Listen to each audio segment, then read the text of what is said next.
আজকে আপনাদেরকে একটি ভূতের গল্প শোনাবো। সত্যি ভূতের গল্প বলাটা ঠিক হবে না।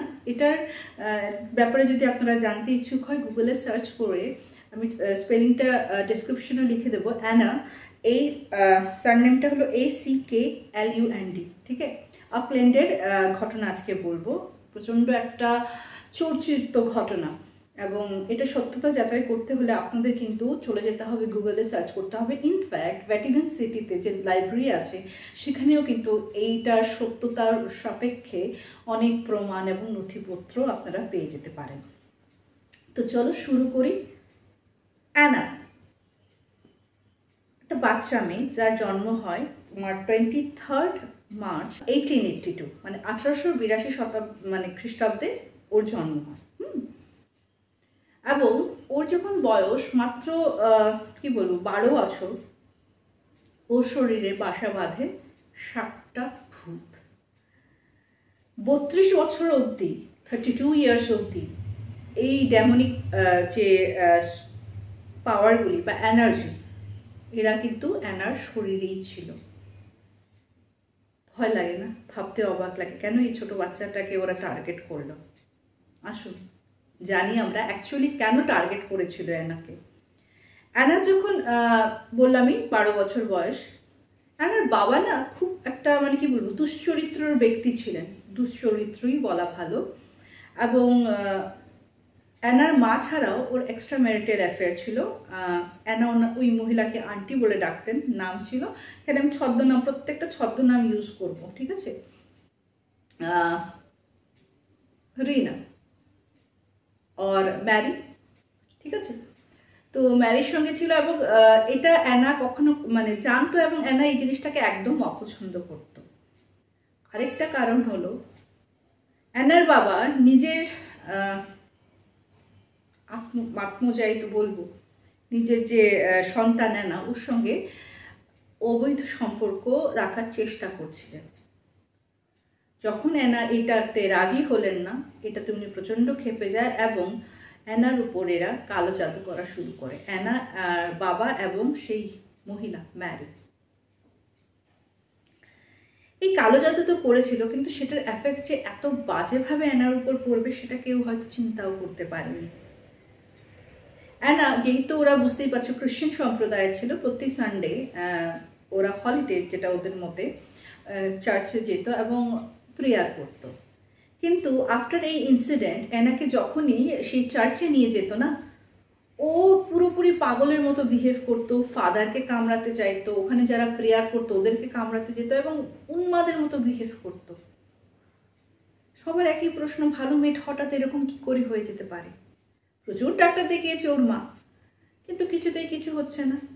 প্রত্যেকটা ডাক্তার যখন ওকে নানা রকম টেস্ট করিয়ে দেখা যাচ্ছে ওর এভরিথিং ওকে, সব শারীরিকভাবে ও পুরোপুরি সুস্থ, তাহলে মানুষটা এমন কেন করছে?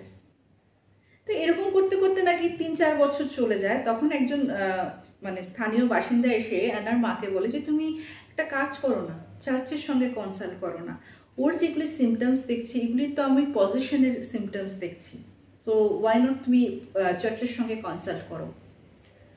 অ্যানার মা কখনো কোথাও না কোথাও এই জিনিস মানতে উনি নারাজ ছিলেন, এবং সত্যি কোনো কিছু না করে আবার সেই ডক্টরের মেডিকেল পথেই উনি বেছে নিলেন। কিন্তু ওই একই কথা, ডক্টররা নানা রকম চেক আপ করে দেখলেন যে অ্যানা তো পুরোপুরি সুস্থ, তাহলে এই পাগলামিটা আসছে কেন?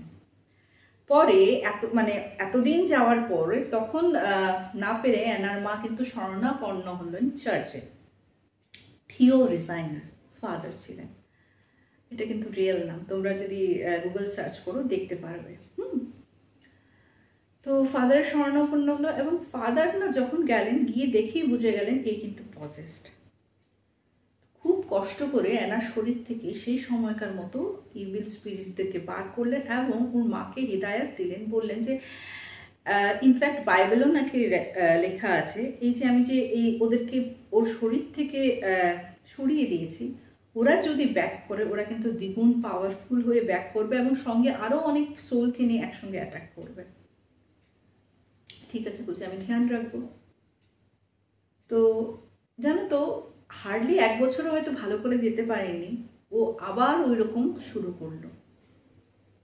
তো যখন আবার সেই সিমটমস দেখা দেওয়া শুরু করলো আন্নার শরীরে, তখন ওর মা আবার শরণাপন্ন হলেন ফাদারের ওই থিও রিজাইনারের কাছে।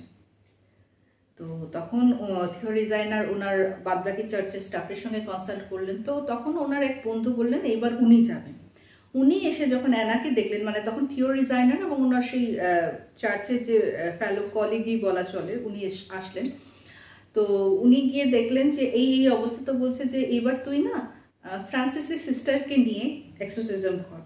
অ্যাকচুয়ালি এক্সোসিজম না পট করে কেউ তখনকার দিনে করতে চাইতো না, কারণ এক্সোসিজম না ম্যাক্সিমাম ক্ষেত্রে ওটা মৃত্যু মানে কি বলবো, অবসম্ভাবী ওইরকম, তো নিশ্চিত ছিল আর কি মৃত্যু। তো ওটার জন্য না কেউ আর কি এক্সোসিজম করতে চাইতো না। তো এই ক্ষেত্রে কিন্তু এক্সোসিজম ছাড়া উপায়ও ছিল না। তো ঠিক আছে, ফ্রান্সিস সিস্টারকে নিয়ে ওই ফ্রেন্ডটাও ছিল, থিও রিজাইনার শুরু করলেন এক্সোসিজম অ্যানার উপর। তো অ্যানার ব্যাপারটা কি হয়েছিল বলো তো? ও মানে কি প্রথম দিন ওকে এক্সোসিজম করা যায় না, ও এতটাই উন্মাদ, এতটাই ছিল ওদেরকে দেখে, এবং দেখে খালি হাসতো, করতো, মানে নানা রকম উদ্ভট ক্রিয়া করতো। সেকেন্ড দিন যখন এক্সোসিজমের প্রক্রিয়া শুরু হয়েছে, আমরা জানি নানা রকম বাইবেলে প্রেয়ার করা হয়, যিশুকে করা হয়, প্রেয়ার করে ডাকা হয়, তখন নাকি এনা প্রচণ্ড বিকটভাবে চিৎকার করতো। ওর গলা থেকে না একটা স্বর নয় 7টা স্বরেও কথা বলতো। ইনফ্যাক্ট ও এমন কিছু ল্যাঙ্গুয়েজ ইউজ করতো যেটা যেই মানে ল্যাঙ্গুয়েজটা ওরা কেউ জানেই না, অন্য ভাষা ইউজ করতো, আর এক এক স্বর এক একটা। আচরিত ব্যাপার হলো, এই যে আমি যে কথা বলছি, আমার তো ঠোঁট হিলছে, মুখ দিয়ে কথা বলছে, কিন্তু অ্যানার কিন্তু মুখটা পুরোপুরি এরকম বন্ধ থাকতো, ওর সব আওয়াজ বেরোতো গলা দিয়ে, মুখ কিন্তু নড়তো না। তো এই সময় যখন এক্সোসিজম হয়, এটা না ভাগ হয়, ধরো 1 সপ্তাহ হলো, তারপরে কিছুদিন রেস্ট, আবার 1 সপ্তাহ কন্টিনিউয়াসলি। তো এই দৌরান অ্যানার তো শরীর খুব খারাপ হয়, ওকে মানে নার্সিংহোমে অ্যাডমিট করা হয়, এবং ওইখানে কিন্তু ডক্টরদেরকে মানে ডক্টরদের সঙ্গে কনসাল্ট করে এক্সোসিজম কিন্তু ওই নার্সিংহোমেও নাকি চলে। তো প্রথমত তো ডক্টররা এসব বিশ্বাস করতে চায় না, তো যাই হোক যেভাবে হোক ওনাকে মানানো হয়। তখন থিও রিজাইনার যখন একবার এক্সোসিজমের জন্য প্রেয়ার করছিলেন, হঠাৎ অ্যানা বলে, তুই নতুন গাড়ি কিনেছিস না? কিনেছিস তো, ওই গাড়িও যাবে, তুইও যাবে, তুই তো মরবি, এরকম করে বলছে। আর একটা অদ্ভুত কথা জানো তো, অ্যানাকে যারা দেখতে আসছিল, ইনফ্যাক্ট এই যে স্টাফও ছিল, চার্চের স্টাফ, ও না ওদের পাস্ট ফিউচার সব কিছু বলে দিত। তো যারা আর কি ওরকম দুষ্কর্ম কিছু করেছিলেন, ভয়ের চোটে কিন্তু অ্যানার সামনে আসতেন না, যেহেতু জানতেন ওনার সেই দুষ্কর্মগুলি অ্যানা কিন্তু ফাঁস করে দেবে। তারপর কি হলে থিও রিজাইনার নাকি সত্যি অ্যাক্সিডেন্ট হয়েছিল, এবং ভগবানের অশেষ কৃপা, ওনার গাড়িটা তো দুমড়ে মুচড়ে যায়, কিন্তু ওনার কিছু হয়নি। উনি কিন্তু মানে দীর্ঘ চিকিৎসার পর উনি আবার ফিরে আসেন। এক্সোসিজম তখনও কন্টিনিউ হচ্ছিল। অ্যানার শরীরটা জানো তো কখনো কখনো প্রচণ্ড মানে ফুলে যেত, একদম ফুলে যেত, মনে হয় 180 কেজির কোনো মহিলা বা মেয়ে। আবার কখনো কখনো এমনভাবেই ও মানে স্কুকে বলতে এতটাই পাতলা হয়ে যেত যে মনে হবে কি হাড়টি তুমি গুনতে পারবে, নার্ভসগুলি অবধি দেখা যাচ্ছে, এতটাই লিন অ্যান্ড থিন, হয়তো চামড়ার একটা পারাত, মানে এটা চোখের সামনে হচ্ছে। এত অদ্ভুত কাণ্ড। কখনো কখনো ও পুরো হাওয়ার মধ্যে উড়ে যেত, মানে হাওয়ার মধ্যে ফ্লোট করতে থাকতো। একদিন থিও রিজাইনার যখন এক্সোসিজম চলে, বললাম 1 সপ্তাহ কন্টিনিউয়াস চলে, আসলেন এক্সোসিজমের জন্য, তখন হঠাৎ একজন ডক্টর এসে ওনাকে খুব উল্টাপুল্টা কথা বলা শুরু করলেন। উনি বলছেন যে কালকে আপনি অ্যানার সঙ্গে কি করেছেন, ও এত বমি করছে, একটা মানুষের পক্ষে এত বমি, এত ইউরিন করা কি পসিবল? বলে মানে? তো বলছে হ্যাঁ প্রচণ্ড বমি করছে, অথচ ও যখন পজেস হতো ওনাকে 1 টুকরা ব্রেড বা 1 ফোঁটা জল অবধি খেত না। তাহলে বলে বালতি এই অবধি আমি সকাল থেকে 10 বালতি ওর বমি সাফ করেছি, 10 বালতি ইউরিন ওর সাফ করা হয়েছে। এত ইউরিন এত বমি একটা মানুষ করে কিভাবে? তো থিও রিজাইনার বলে যে ওটা স্যাম্পল পাওয়া যাবে? তো বলছে যে স্যাম্পল যান, গিয়ে দেখবেন আবার বালতি ভরে আছে। তো ওই স্যাম্পলের থেকে জানো তো নানা রকম তোমার মাদক পাতা, নানা রকম মানে যেসব জিনিস পাওয়া গেল, যেখানে ফাদার পুরো বুঝতে পারলেন যে অ্যাকচুয়ালি ডেভিল ওর মধ্যে কিন্তু বা ড্যামনিক পজিশন যে হয়েছে এমনি নয়, ওর বাবা এবং ওই যে সো কল্ড আন্টি ম্যারি ওর উপর কালো জাদু করেছে, এবং কালো জাদু করার পরেই কিন্তু ওর মধ্যে এই জিনিসগুলি সঞ্চার হওয়া শুরু করে। ইনফ্যাক্ট ওর বাবা এবং ম্যারি যখন ওকে দেখতে এসেছিল, ও নাকি চিৎকার করে করে বলছে যে আজকে আমার হালাত এটা তোদের জন্য হয়েছে, তোর জন্য আমি নরকের ব্যবস্থা করে রেখেছি, খুব তাড়াতাড়ি নরকে যাবি তোরা, নরকে দেখা হবে। তো এরকম এরকম কথা নাকি অ্যানা বলেছে। কেন ওকে, এটার পরে কি হলো, তো এরকম করে করে অনেক রকমের কষ্ট করে করে এক্সোসিজম করেছে। এবং এটা ওই মানে উনি তো পাদ্রি যে থিও রিজাইনার বললাম, উনি তো একটা চার্চের সঙ্গে ছিলেন।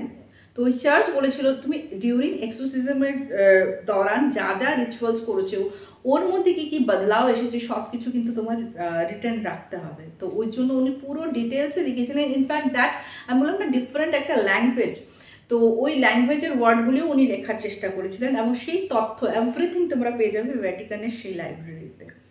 তো এইরকম জানো তো আমরা অনেক সময় মুভিতে দেখি, এবং এটা নিয়ে একটা মুভিও এসছে, কিন্তু সত্যি কথা বলতে গেলে মুভি প্লটটা আর রিয়েল স্টোরিটা না কোথাও না কোথাও চেঞ্জ আর কি। কিছু কিছু তথ্য নিলেও পুরোপুরি কিন্তু মানে ঘটনাটা কিন্তু একটু আলাদা ওই মুভির থেকে। আরেকটা কথা, আমরা হয়তো ফিল্মে দেখি জানো তো, ফিল্মও কিন্তু রিয়েল ওয়ার্ল্ড থেকে ইন্সপায়ার্ড হয়েই বানানো হয়। এই যে এইসব জিনিসগুলি যে আজকে রিয়েল স্টোরিতে দেখছো, হয়তো মুভিতেও তোমরা দেখেছো, কিন্তু ওই প্লটগুলিও কিন্তু এইসব রিয়েল ইনসিডেন্ট থেকেই উঠানো হয়। তো কেমন লাগলো আজ থেকে কিন্তু, মানে আগে তো দিতামই, এখনও কিন্তু এরকম অদ্ভুত অদ্ভুত ভৌতিক ঘটনা হোক বা রিকার্নেশন হোক, এইসব ঘটনা তোমাদের সঙ্গে নিয়ে আসবো তোমাদের সামনে। এবং তোমাদের জীবনমুখী ঘটনা বা তোমাদের যদি কোনো প্রবলেম থাকে সেসব ঘটনা আমার সঙ্গে শেয়ার করতে পারো। ফোন নাম্বার থাকবে 8011006740। যেহেতু কথায় বলবো ভূতের আড্ডা স্টেশন আমাদের প্রথম চ্যানেল, ওর নাম্বার এই নাম্বার 1। যখন তোমরা এই 1001 গল্পের জন্য ঘটনা পাঠাচ্ছ না, তো প্লিজ উপরে লিখে দেবে যে রুমকিদি বা বোন এটা 1001 গল্পের জন্য, হ্যাঁ। আর মেল আইডিও আছে, তুমি দেখে নিও। অ্যান্ড অলসো কমেন্ট করতে ভুলো না, সবার সঙ্গে শেয়ার করো কেমন লাগলো এই এপিসোডটা, জানাতে ভুলো না। চলো বন্ধুগণ, আজকের এই ভৌতিক ইনসিডেন্টটা আমি এখানে শেষ করছি। খুব তাড়াতাড়ি দেখা হবে। Till then bye bye, see you soon, নমস্কার।